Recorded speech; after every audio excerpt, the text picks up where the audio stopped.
ఇప్పుడే breaking news విన్నాం. Prime minister Narendra Modi గారు సికింద్రాబాద్ నుంచి ఎంపీగా పోటీ చేస్తారని. మోదీ గారు, నిజంగా నేను మీకు ఛాలెంజ్ చేస్తున్నాను.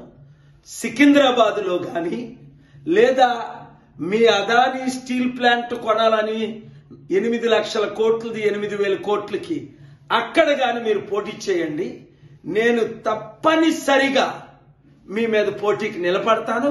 మా తెలుగు సత్తా అప్పుడు ఎన్టీఆర్ గారు ఇందిరాగాంధీకి చూపించారే, ఇప్పుడు మా తెలుగు సత్తా మీకు మీ బీజేపీకి చూపిస్తాం. 20 కోట్లు ఉద్యోగాలు ఇచ్చేయాలని మీకు ఓట్లేయాలా? సంవత్సరానికి 1,00,000 కోట్లు కాంగ్రెస్ పార్టీ అప్పు చేస్తే మీరు నెలకు 1,00,000 కోట్లు అప్పు చేసి 130 లక్షల కోట్లు అప్పు చేశారని మీకు ఓటేయాలా? ఇచ్చిన వాగ్దానాలు ఒకటి నెరవేర్చలేనందుకు ఓట్లేయాలా? నల్లధనం తీసుకొచ్చి ప్రతి ఒక్కరికి 15 లక్షల రూపాయలు ఇస్తానని 15 రూపాయలు ఇవ్వనందుకు ఓటేయాలా? మా 2 తెలుగు రాష్ట్రాల 1,00,000 కోట్లు తీసుకెళ్లి గుజరాత్ను అభివృద్ధి చేసినందుకు ఓటేయాలా? లేదా 25 లక్షల కోట్లు రుణమాఫీ చేసిన అదానీ అంబానీ కొరకు మీకు ఓటేయాలా?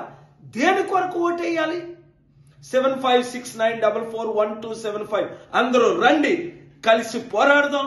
ఈ మంచి అవకాశాన్ని వినియోగిద్దాం. చిత్తుగా ప్రధానమంత్రిని ఓడిద్దాం.